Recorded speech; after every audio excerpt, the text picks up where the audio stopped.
Residential sales comparison and income approaches, page 226. Completing this section, the appraiser must include the comparable data that reflects the total pool of comparable properties from which a buyer may select a property in order to analyze the sales activity and the local housing supply.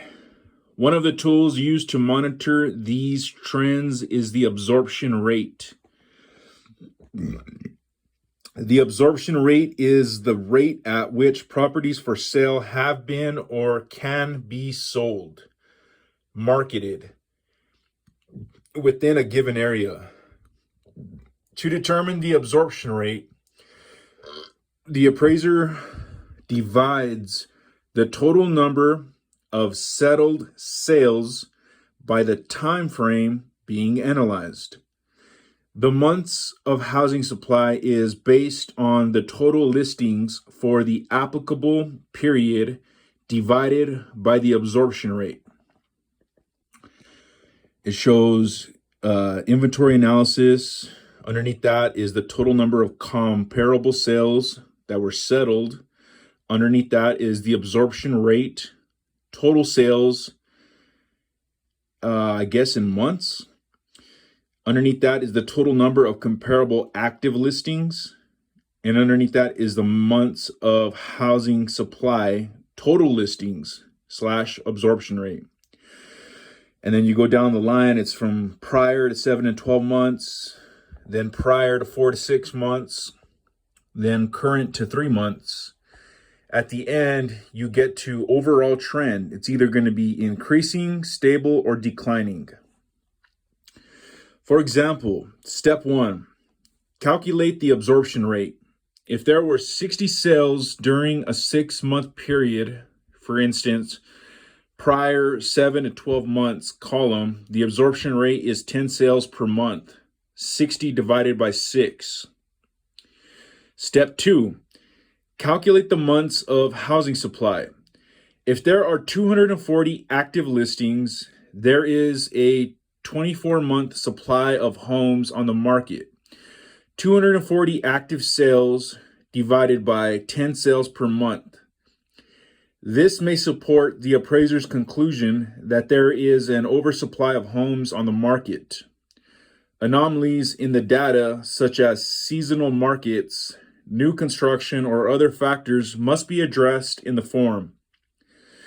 Median sale and list price. DOM, is days on market. List / sale ratio section.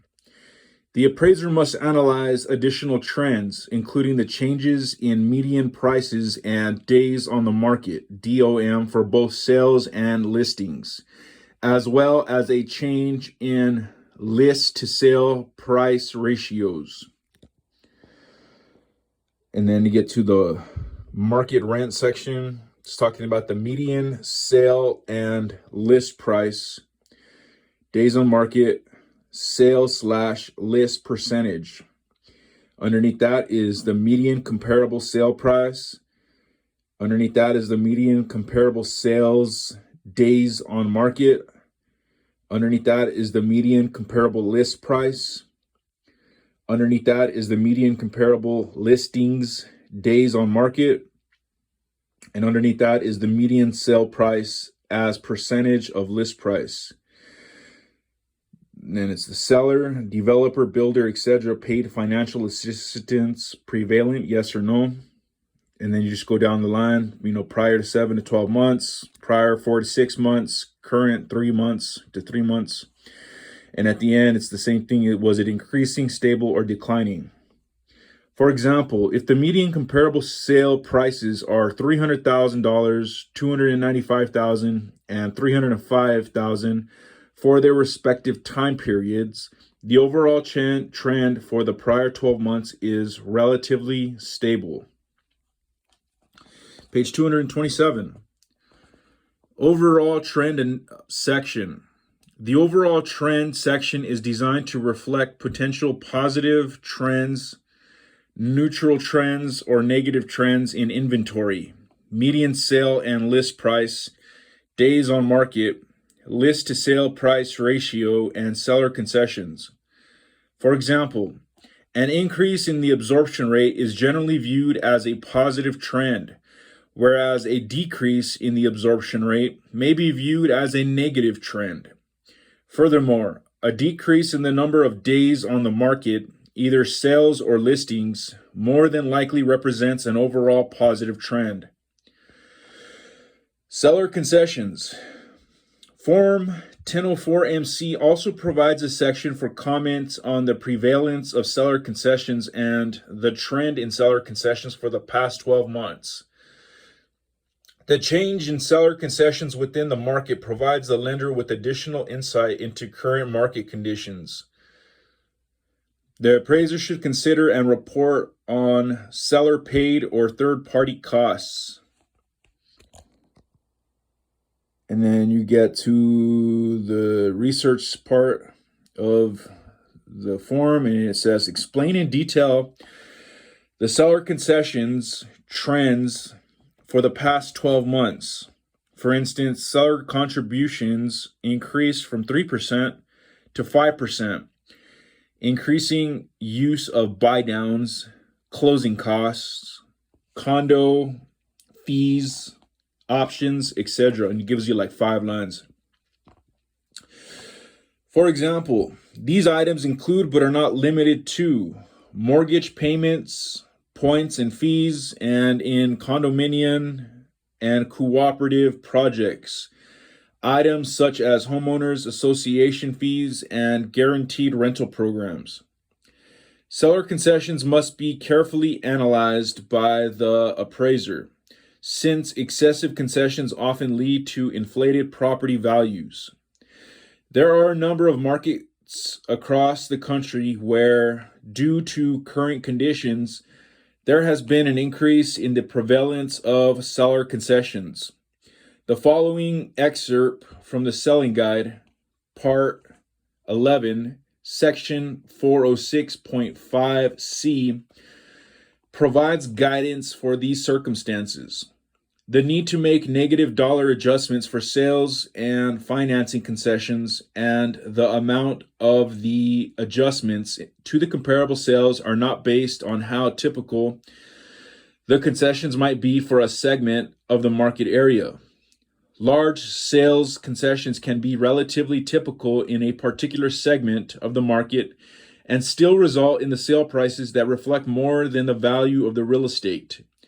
Adjustments based on dollar-for-dollar deductions that are equal to the cost of the concessions to the seller as a strict cash equivalency approach would dictate are not appropriate.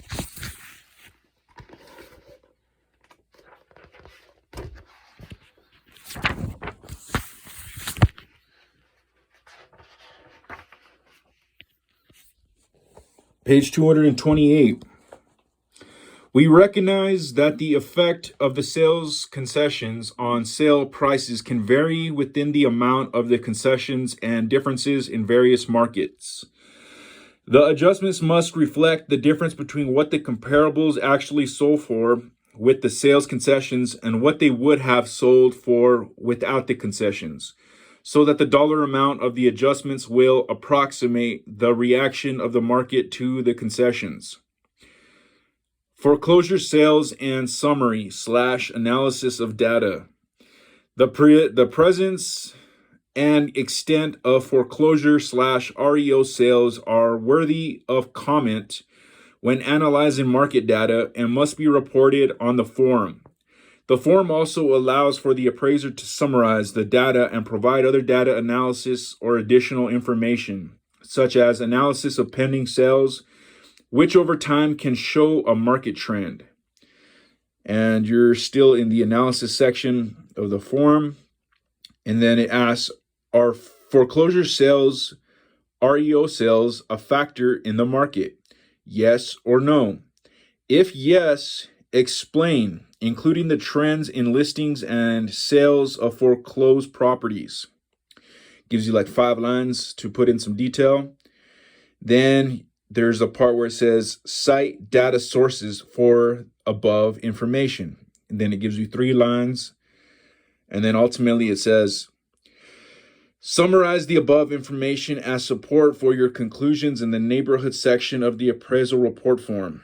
If you used any additional information, such as an analysis of pending sales and/or expired and withdrawn listings to formulate your conclusions, provide both an explanation and support for your conclusions. And then it gives you like 7 lines. Page 229. Application case study.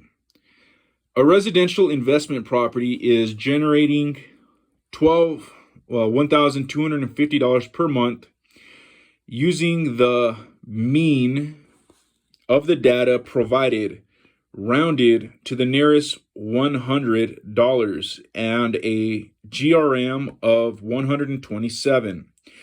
Determine if the scenario represents a positive leasehold or a negative leasehold, and the value of the leased fee or leasehold interest. There's 10 rent comparables. The first one is for $1,475 a month. Number 2 is for $1,275 a month. Number 3 is $1,150 a month. Number 4 is $1,175 a month. Number 5 is $1,200 a month. Number 6 is $1,250 a month. Number 7 is $1,400 a month. And 8 is $1,425 a month. Number 9 is $1,375 a month. And 10 is for $1,300. Investment property is generating $1,250 per month using the mean of the data provided, rounded to the nearest $100, and a GRM of 127. Determine the scenario, if the scenario represents a positive leasehold or a negative leasehold. How do you do it? I don't have my calculator on me, but I think you multiply the rent to the GRM, but kind of just eyeballing it. Above, equal, below, above. I'm thinking it's gonna be a positive leasehold if I was guessing that.